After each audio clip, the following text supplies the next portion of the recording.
হচ্ছে বিয়ে বাড়ির জন্য মাছ কাটা হচ্ছে। তো মিঠি বর সবাই যাচ্ছে এখন মাছ কাটা দেখতে। আর হচ্ছে আমিও যাবো মাছ কাটা দেখতে, মানে আমি দূর থেকে দেখবো, যেহেতু উপাস করেছি যাবো না মাছের দিকে। চলো মাছ কাটা দেখে আসি। এই যে যাচ্ছে, ওই যে মাছ কাটছে, কত বড় বড় আম।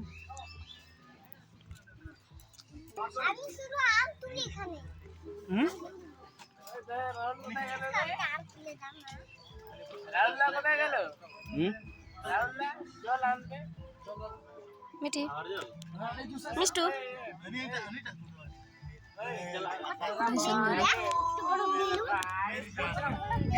দাঁড়িয়ে আছে, মাছ কাটার দায়িত্ব দিয়েছে, দেখতে এসছে।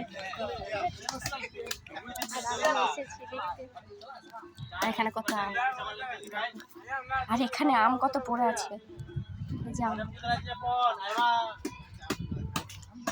আমাদের এখানে আম কিনে খেতে হয়, এখানে পড়ে আছে আম, কেউ খায় না।